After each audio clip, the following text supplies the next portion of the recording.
Hello and welcome to this News Weekly Roundup coming to you on Nagaland Cornerstone TV, NCTV News from Highland Dawn Media Studios, Kohima. I am Sekula Nene. Besides our NCTV cable channel to Kohima, Dimapur and Mokokchung, we are able to carry this news from Nagaland via online and worldwide. NCTV News is able to come to you also through the collaboration of the Directorate of Informations and Public Relations, IPR Nagaland. Over to our news highlights for the past fortnight, July 20th to July 31st, 2018. Bad roads a hindrance to exports, Matang Yantan. Forgo comforts and face the harsh reality, Kesema. Dimapur Chamber of Commerce and Industry blames middlemen, multiple taxation for inflated brick price. Entrepreneurship only way out for Nagaland, says Governor Acharya. Harmful foods under scanner. Chief Secretary Temjan Toy holds high-level meeting on devastation caused by incessant rain. Bad roads a hindrance to exports, Matang Yantan.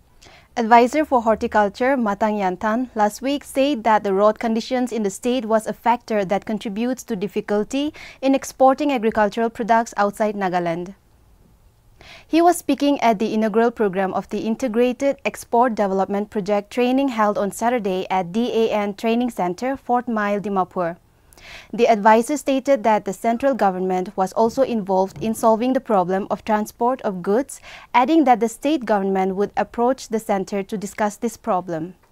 He lamented that Nagaland was trapped in the vicious cycle of no production, leading to no market, which in turn leads back to no production.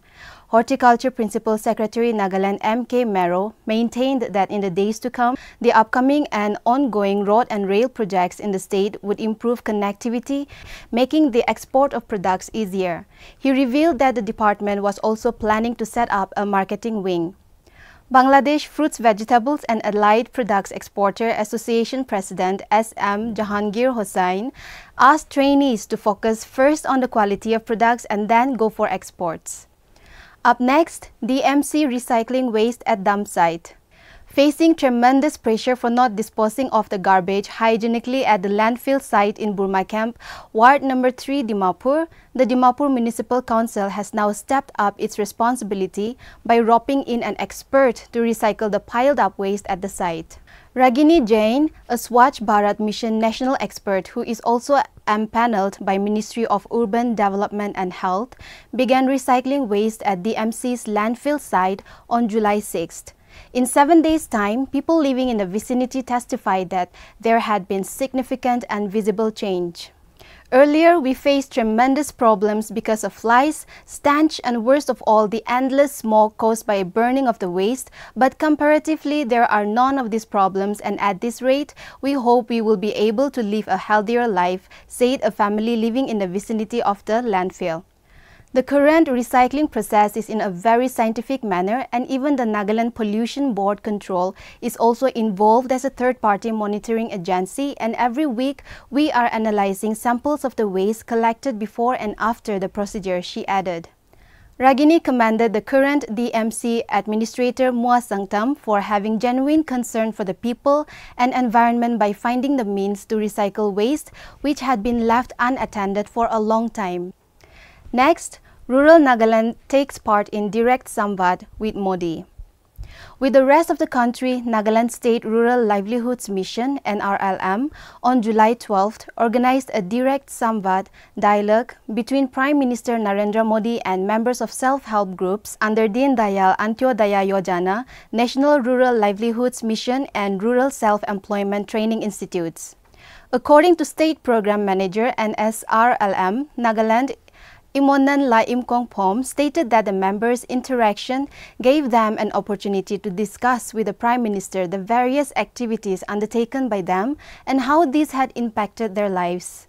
The interaction was telecast live by Doordarshan in over 418 locations in Nagaland, and a webcast of National Informatics Center (NIC) was watched by over 30,000 members of SHGs under 29 intensive blocks of 9 districts. Up next, traffic cops pave road banned with concrete.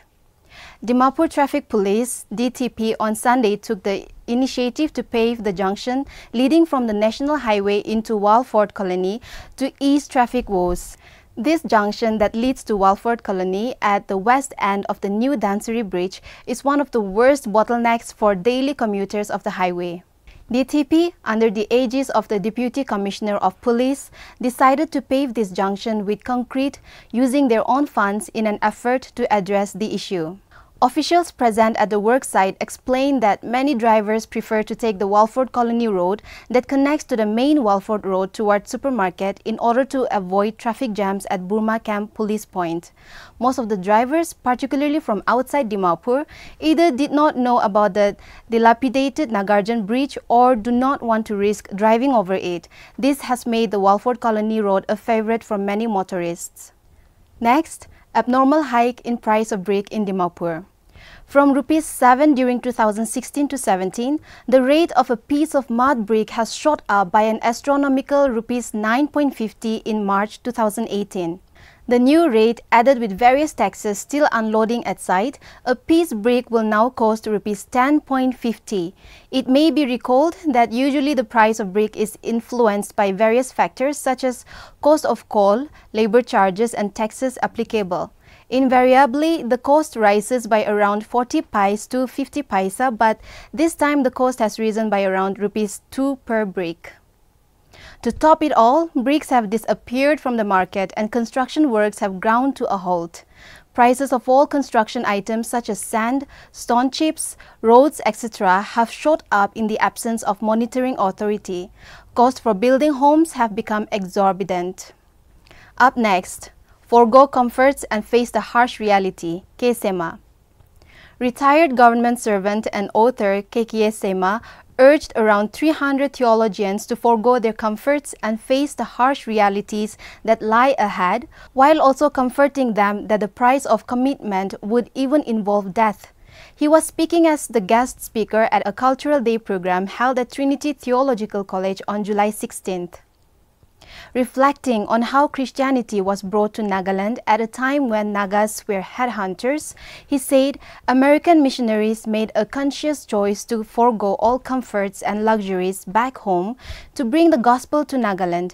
In stark contrast, he pointed out Christian leaders today are even involved in politicking and petty organizational politics to be posted in cities and towns to lead comfortable lives. He encouraged them, saying that when they graduate and enter the mission field, they will enter a world where real Christian values don't exist anymore. Drawing parallels with the first-generation Christians, he said the first-generation Christians did not enjoy the facilities of today, but they were honest, honorable, and had a good value system ingrained in them. Kekiye then went on to add that in Nagaland, God is locked up in a big box for 5 to 6 months leading up to the election, and in that period, people sell themselves shamelessly and their conscience disappears. People today have become money hunters, he said, and he called upon theologians and lecturers present to ponder on how communities today have become devoid of values that the first generation had. K. Sema also touched upon how pastors in rural areas were the most neglected class and how they become cultivators. He urged various church organizations to debate Christian mission management. Next, ENPO says will reject any economic package. Eastern Nagaland People's Organization ENPO Thursday reiterated that it would reject any economic package in lieu of its demand for a separate state. ENPO, through its media cell, however, clarified that it was not opposed to any economic package for the backward region of the state, provided it was not under the name of ENPO. While maintaining their commitment to the statehood demand, the people of 6 tribes, that is Chang, Kamnungan, Konyak, Pom, Sangtam, and Yumchungar, under the aegis of ENPO, reiterated their uncompromising stand to firmly reject any form of economic package both by the center and state in lieu of statehood demand, separate assembly, separate administration, and capital of its own. Article 371A, Clause 2B of the Constitution of India, ENPO said guarantees that any money provided by the Government of India to the Government of Nagaland to meet the requirements of the state of Nagaland as a whole, the Governor shall in his discretion arrange for an equitable allocation of that money between the Tuensang district and the rest of the state. However, ENPO say this provision has been overlooked from day one as the people of ENPO never saw a tangible fruit as guaranteed. Up next, carbide ripened mangoes in market. After detecting formalin-injected fish supplied to the state, Food Safety on Wheels team in collaboration with Dimapur Municipal Council, Food Safety Officer, Dimapur and Naga Council Dimapur on Friday carried out on-the-spot testing at 3 wholesale fruit outlets of Dimapur and found traces of carcinogenic ripening agent carbide in mango samples. The sample were taken from the wholesale fruit shops located at Naga Bazar or Murgi Pati Dimapur, the main wholesale center from where fruits and vegetables were distributed to retailers to most part of the state. The sampling was carried out in pursuance of a directive issued by Chief Medical Officer cum Designated Officer FSSA Dimapur, Dr. K. Vikato Kinimi. Next, harmful foods under scanner. Following the ban on all varieties of imported fishes by food safety officials, the net has widened to include varieties of fruits such as mangoes, bananas, pomegranates, watermelons, which were also found with traces of carbide for artificial ripening. All fruits were banned for sale until tests are done to rule out traces of various banned chemicals used for artificial ripening or making them look fresher. Last Saturday, food safety officials, after conducting tests, ordered disposal of around 5,000 kg of various fruits at the MC dumping site. The food safety officials also ordered the closure of MS Modern Ice Cream Factory and Plaza Bakery for unhygienic conditions. The scanner for the food safety officials will also have to get widened to bring evergreen imported vegetables under focus. It may be pointed out that Sikkim is the only state declared as the organic state in India. Sikkim bans import of vegetables of all kinds into the state. The deep green look on many imported vegetables is a clear sign of chemicals being used to make them look fresh despite having to be transported over 10 to 20 days to reach Nagaland. Next, Dimapur Chamber of Commerce and Industry blames middlemen, multiple taxation for inflated brick price. Following a report carried out in Nagaland Post on the abnormal hike in price of brick in Dimapur, a joint meeting was held between the Dimapur Chamber of Commerce and Industry, DCCI, and the Brickfield Owners Union, BFOU, on July 19th. According to DCCI President Akashe Jimomi, the meeting maintained that brick was sold at following rates fixed by the district administration on 3rd February 2018 was 6.50 A class, Rs 6 B class and Rs 5.50 medium class, and broken bricks at Rs 3,500 to Rs 4,000 per truckload. DCCI blamed the rate racketeering on middlemen whom it accused of selling bricks at various locations and highways after purchasing them from brick kilns. The meeting appealed to the district administration to immediately intervene and either close down kilns charging inflated rate or ensure bricks are sold at approved rates. DCCI also appealed to public to buy from brick kilns at approved rates and not at inflated rates from middlemen. Most tellingly, Brickfield Owners Union BFOU candidly admitted to DCCI that taxation demands from various NPGs are overburdening the brick kilns production and the business community has no choice but to recover from the price of the bricks. As a measure against black marketing and sale of bricks at exorbitant and inflated prices, DCCI urged all customers that if any of the brick kilns were selling bricks above rates approved by the district administration, they should contact the following mobile numbers 700-588-6916 or 700-5526728. DCCI has warned all those kilns found selling above approved rates will face stringent action to the extent of cancellation of their permit. Next, Temjan Imna Along interacts with our community at Delhi. Minister of Higher Education and Technical Education Temjan Imna Along invited the House of Delhi for an interactive talk in Nagaland House, New Delhi on 18th July 2018. The meeting was also attended by Advisor Law and Justice, Border Affairs, Treasuries and Accounts Dr. Longri Neken. Along said that he will work for the welfare of the Nagas to the best of his ability. Along also expressed the need of the hour for Nagas to come together instead of staying apart, and that AUS should play a pivotal role in this regard. The interaction majorly engaged with the status of higher and technical education in Nagaland. Ayim Lapongan, documentation officer in JNU, talked about need of infrastructure in Nagaland colleges, and along in his acknowledgement of the problem also added that he is also working with other aspects to enhance library books and develop digital library for government colleges in Nagaland. The talk was attended by representatives from Delhi AUS Senso Talongdem, Delhi AUS Baptist Church, Delhi AUS Students Union, and AUS from medical, academics, social service, research, and security backgrounds. Up next, ban on appointment without sanctioned posts.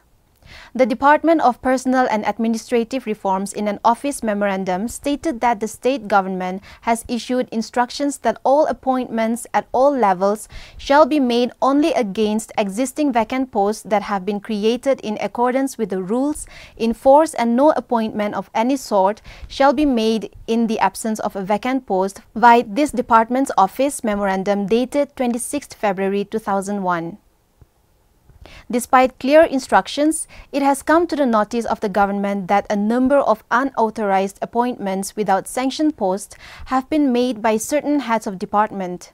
Criminal prosecution of the erring officials shall be taken up by filing FIR in the Vigilance Commission, and also all payments of pensionary benefits should be withheld till criminal case is disposed of.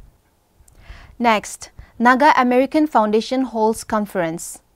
Naga American Foundation NAF held its 2018 conference on July 13th and 14th at Santa Clara, California, in the heart of Silicon Valley. The conference, which was the 16th gathering organized by the NAF, was hosted by San Francisco Bay Area Nagas at Santa Clara First Baptist Church. A press release from NAF Secretary Justin Iyer stated that the conference speakers included Dr. Vic Nene, an early Naga pioneer in the San Francisco Bay Area, who also gave a welcome address. Professor of English at Central Washington University, Dr. Paulus Pimomo and Dr. Sylvia Pongner of Bolingbrook, Illinois, delivered the keynote talks. Senior Pastor of Santa Clara First Baptist Church, Reverend Dr. Wangriso Valui, told the story of Naga's introduction to the gospel and their subsequent spreading and growth in many countries around the world. The vibrant, skilled, and educated youth at NAF 2018 is the story of a bright future in America. Reverend Valui said, "We are the fruits of the labor of God's work." Other highlights of the conference included a cultural show featuring traditional dances, musical performances, and a martial arts demonstration.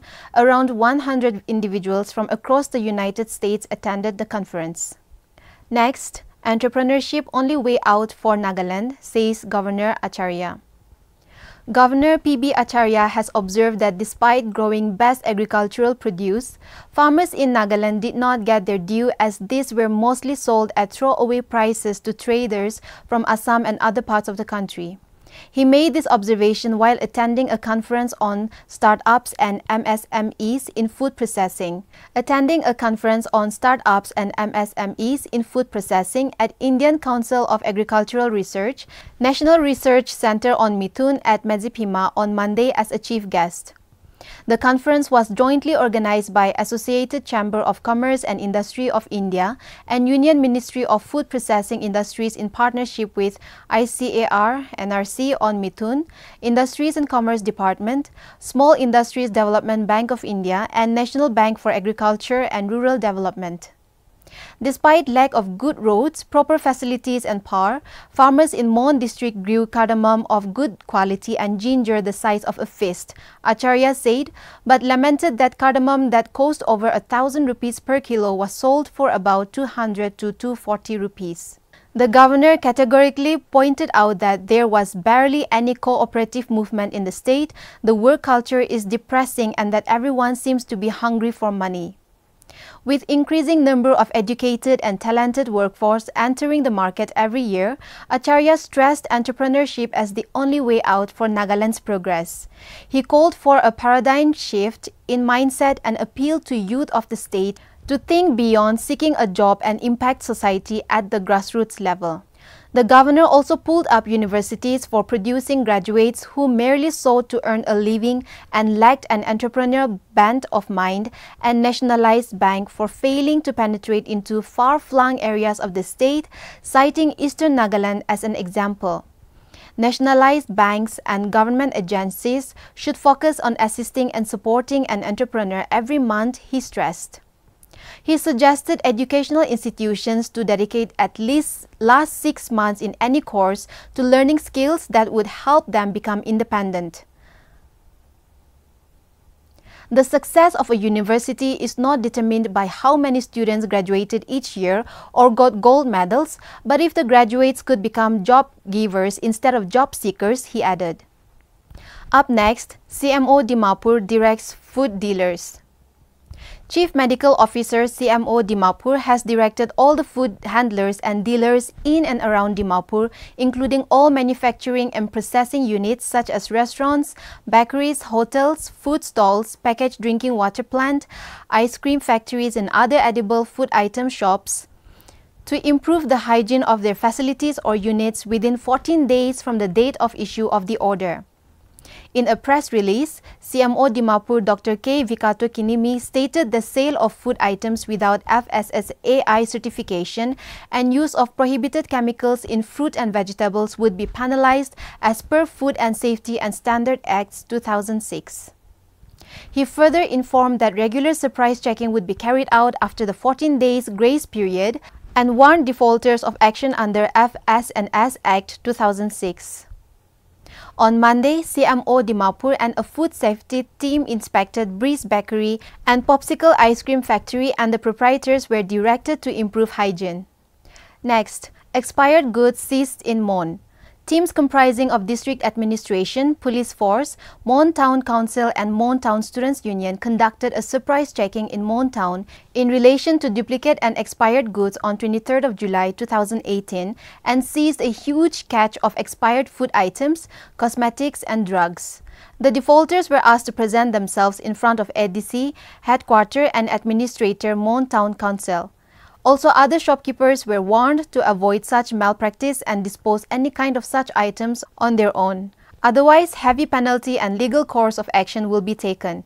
And at the same time, the shopkeepers were advised not to panic but to cooperate and deal with such checking. The checking was led by Kumar Ramnikant, IAS, ADC Mon Headquarter, Yanita Nguli, EAC Mon, Vrinda Shukla, IPS, SDPO Mon, Lanu Iyer, NPS, ASP Mon, Ravi Ranjan Kumar, DIO Mon, and Chingmei Konyak, President, MTSU. Next, MP Lok Sabha raises Naga political issue in Parliament. Member of Parliament Lok Sabha Nagaland, Tokeho Yeptomi, raised the Naga political solution issue in the Parliament on 24 July 2018. The MP emphasizing on the importance of the issue, Tokeho said negotiations have been going on for the last 21 years, and if it takes longer time, there will be law and order. Problem in the state of Nagaland in particular and in the Northeast states in general. He urged upon the August House to kindly expedite and resolve the issue at the earliest possible time. Next, Chief Minister addresses 19th Vijay Diwas at Peza village. Along with the rest of the country, Vijay Diwas was celebrated at Captain Led Nikejakko Kenguruse Mahavir Chakra Peza Memorial at Peza village on 26 July 2018. Vijay Diwas is celebrated every year to commemorate the victory of Kargil War's heroes who fought valiantly and also made supreme sacrifices for the nation. Speaking at the function, Chief Minister Nipio Rio said Captain Led Nikejakko Kenguruse is a household name as his story of bravery is discussed and remembered till today. He added that Captain Kenguruse had left behind a mark for all to show courage and service not only for ourselves but for the people. He called upon the younger generation to take a step to serve the people in different disciplines, particularly in the army and police. He also expressed his gratitude to the Assam Rifles upon learning that they will be conducting a football tournament in memory of late Captain Kenguruse and that his memorial will be further improved. He He informed that a request had been made to the Ministry of Defense to set up an army public school in the village in memory of the late Captain Kenguruse, adding that having a public school in the village will benefit and motivate the children to join the army, and also the attitude of the youth will be transformed. YSM IGAR Major General PC Nair, addressing the gathering, said 19 years ago in the Kargil War, what Captain Nikejaku Kengurose did on the eventful day is something to be proud of. He said that he was the bravest among the battalion. He appraised the people that every year on Vijay Diwas he is honored so that his memory is not lost and sacrifice not gone in vain. The program was chaired by Captain S. Dwivedi. The occasion also witnessed laying of wreaths on the memorial by Major General PC Nair, YSM IGAR, and Chief Minister Nipio Rio. 2 minutes silence was also observed in remembrance of soldiers who laid down their lives during Kargil War 1999. Offertory prayer was pronounced by Pastor Jesse Tyole Chadi, Baptist Church, Chipobozu. Up next, skill upgradation training for young unemployed women held in Mokokchung. One-day training on skill upgradation for young unemployed women under Women in Agriculture program sponsored by Department of Agriculture was held at District Agriculture Office, Mokokchung on 26 July 2018. Resource persons for the training, Joint Director SARS, Yesem Yong, Temsuin La, and Deputy PD ATMA Mokokchung, Rong Sendung La, imparted training on food preservatives and value addition and self-employment avenues for women in agriculture. Stressing on the importance of skill development and upgradation, Temsuin La said it increases productivity, creates more employment avenues, and builds up level of self-confidence to venture into different self-employment activities. Up next, ADC Kohima notifies on removal of water pipelines. The Additional Deputy Commissioner Kohima, Litrong La Tompi Rutsa, in a public notice informed that the water pipelines in the Old Ministers Hill Colony, especially between the KMC Chow Parking and Jail Colony Junction, Kohima has completely blocked the drains and culverts, thereby preventing free flow of water, thus causing damage to the public roads. In this connection, the ADC has notified to all individuals drawing water through that stretch to remove the water pipes from the drains within 7 days from the date of issue of this notice, that is 27th July 2018, failing which the authority will take necessary action as deemed fit against the failures. The notice was issued in regard to the general public safety and property. Next, Public Action Committee condemns multiple tax collection by NPGs. After deliberating on the multiple taxation imposed on the public by the Naga political groups, welfare unions or societies and state government agencies, the Public Action Committee PAC, under the aegis of Naga Council Dimapur NCD on July 26, 2018, has vehemently condemned the activities of Naga political groups serving demand notes and intimidating the business community within Dimapur. In a press release, PAC convener Vekosai Nika and co-convener K. Goketo Chopi called upon the Naga political groups to stop all such activities immediately and maintain their commitment to refrain from various tax collection with true spirit and not in words alone.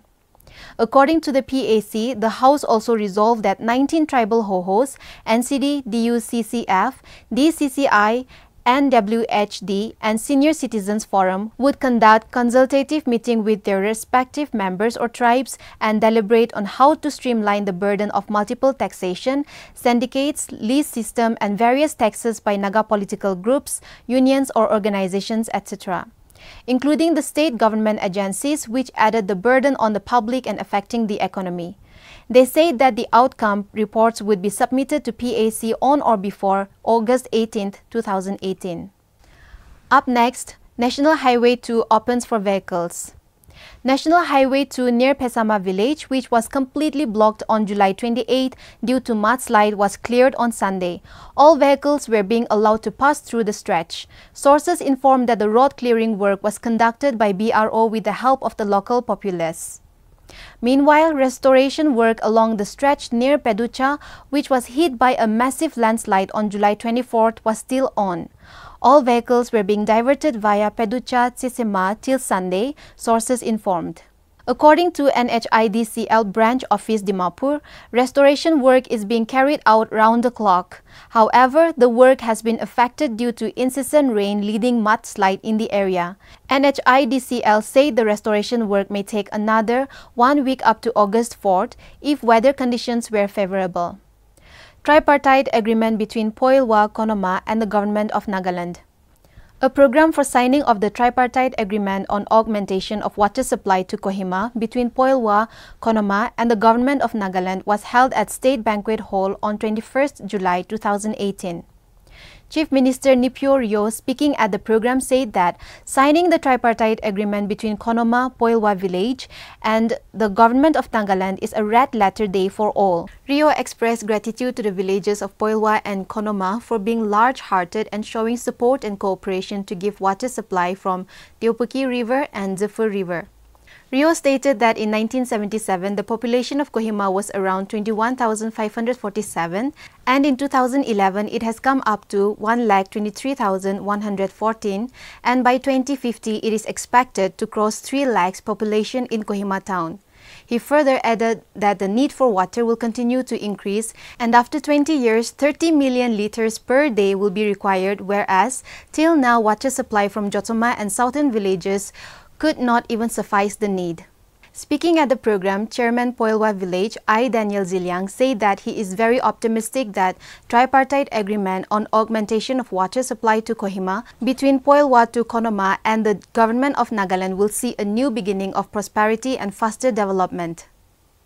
He added that today's event did not come easy, but because of some broad-minded intellectuals from both the villages and for the greater interest for both the villages in particular and the Nagas in general for greater and faster development of Nagaland. Huzo Meru, while speaking on behalf of Konoma Village Council, thanked the Almighty God for the momentous occasion where they could come together in unison to create a history for the welfare of our people. He said water crisis of Kohima is without exception and the citizens represented by all Naga tribes and others have been suffering untold miseries for decades due to water problem. While delivering a brief introduction of water project, the advisor to the Chief Minister of Nagaland, Viketol Sakre, attributed the success of this water project to the leaders of the two villages who had a strong conviction to materialize this project into reality. Chief Secretary of Nagaland, Tamjan Toy, IAS, chaired the program while State Chaplain Reverend Kuzairang To invoked God's blessings at the program. Next, Chief Secretary Tamjan Toy holds high-level meeting on devastation caused by incessant rain. Nagaland Chief Secretary Tamjan Toy, IAS, called an emergency meeting of high officials on 31st July 2018 to take stock of the alarming situation arising out of unremitting monsoon rain in the state. The incessant heavy rain over the past 1 month had devastated the state as there were reports of heavy damage to major roads, loss of properties and agriculture. As a result, many major roads connecting district headquarters and other major towns have been cut off in different parts of the state. Addressing the meeting, Chief Secretary said the state is under emergency-like situation and many district headquarters including the state capital Kohima is threatened to be cut off completely. As such, he called on the high officials attending the meeting to gear up more efforts to see that major roads connecting all district headquarters are not completely cut off. He said concerned departments should ensure that at least one lifeline should be maintained to connect the towns. He also discussed threadbare with the officers about impending danger of shortage of essential commodities and fuel. Reviewing the road connectivity between Kohima and Dimapur, he urged the NPWD officers to deploy adequate manpower and machineries to fight against fury of the nature such as landslides and sinking of the roads caused by the incessant rain. He also informed that he is in touch with top army officers and other agencies to get their assistance if situation goes from bad to worse. Tamjan Toy said that they are willing to extend assistance to the state agencies. If situation called for airdropping of essential commodities will be sold to those areas which had remained completely cut off for days, Tamjan Toy said. Chief Secretary also expressed his worry on impounding water at Sidzu River following a major landslide, thereby completely blocking Sidzu River. It has caused imminent threat to the habitations downstream, and SDMA officials informed the meeting that precautionary measures have been taken. Commissioner Nagaland M. Patton apprised of the meeting about the current road connectivity of all the district headquarters and other major towns. He said, as per report from DCs, the situation is very alarming and coordinated action is the need of the hour. He also said that he is updating the situation with district administration round the clock. DGP Nagaland John Longcomer informed the meeting that information has been sent to all SPs and battalion headquarters to remain on the move to extend all assistance when called for. The meeting attended among others by Ramakrishnan, Home Commissioner, Menukul John, Principal Secretary, School Education, Himato Jimomi, Commissioner and Secretary, Health and Family Welfare, Bendangkok Ba, Commissioner and Secretary, Works and Housing, Lima Tong Dang, Chief Engineer, R&B, Lima Akam, SE, and Talisanab, Additional SP Kohima. Next, Mokokchung to celebrate Tsangramong Hornbill Festival from 1st to 3rd August. Mokokchung is all geared up to celebrate the Tsangramong Hornbill Festival from 1st to 3rd August at Imkong Meran Sports Complex, Mokokchung. This year, the celebration of Tsangramong Hornbill Festival is a collective celebration initiated by the government of Nagaland and the people of Mokokchung district. On 1st August, the program will be started from 1 p.m. where Deputy Chief Minister Nagaland, Y. Patton, will be the special guest, and in the evening from 5 p.m. onwards, a program to celebrate our traditional and modern times will be held where Advisor Tourism and Art and Culture, Nagaland, Kehovi Yeptomi, will be the special guest. On 2nd August, Chief Minister Nagaland, Nipyo Ryo, will grace the program at 1 p.m. and the evening program for showcasing traditional attires and ornaments will be from 5 p.m. where Advisor Industries and Commerce, Nagaland, Imnat Tiba, will be the special guest. Minister Public Works Department, Nagaland, Tompang Ozukum will be the special guest at the final day program on 3rd August, and in the evening at the finale, rock bands and dance crews will be on stage where Deputy Commissioner Mokokchung will be the special guest. Next, advisory along the rivers. The Nagaland State Disaster Management Authority has informed to the DC and Chairman DDMA of Kohima, Pek, Woka, Mokokchung and Zinhabuto that due to landslide on the upstream of Sidze River above Chakabama Futsero Bridge, an artificial dam has been formed and it is learned that huge water body has been accumulated, posing serious threat to safety of life and properties on the downstream. The NSDMA also issued high alert to residents of Sidze or Doyang River and farmers, vehicular passengers to avoid the river banks on the downstream of Futsero Chakabama Road. These advisories may be widely published in all social media for safety of the public. Next, alert issued by District Disaster Management Authority Woka. The DDMA Woka in a press release informed that due to incessant rain in the upstream catchment areas of Doyang Hydroelectric Project, the reservoir's reserve water level of Doyang Dam is observed to be increased beyond the agreed upon limit. NIPCOI is maintaining constant supervision and is trying to maintain the reserve water level at elevation 324 meter in the dam. The water level in the dam is being monitored constantly and excess water is being released from all the 4 spillway radial gates in a phase-wise manner to control flash flood in the downstream areas. Due to the constant discharge of huge volume of water from the DHEP reservoir, the Doyang River in the downstream is flowing above the normal mark. In this regard, adjoining villages along the course of downstream Doyang River are advised not to venture to the riverside either for fishing, camping, or for any other purpose till further advisory. Next, additional SP PAC issues advisory to commuters. Additional SP and PRO PAC Tokavi Achumi has informed all the commuters crossing PAC district that due to landslides caused by heavy and incessant rain, the following places or locations have been severely affected. The road between Meluri and Kipiri has been blocked at 3 km, 8 km and 16 km from Meluri town. Massive landslide has also occurred between Meluri and Lanejo at 2 locations, between Lane Check Gate and BSF Camp, and the other is in between Akash Bridge and Meluri. The road between Chakabama and RD Block Kikruma has also been blocked due to heavy landslide. The release said restoration work is on, but due to the continuous rainfall, work is being hampered. Police personnel along with concerned departments, the SDRF team, PEC district as well as volunteers have been deployed.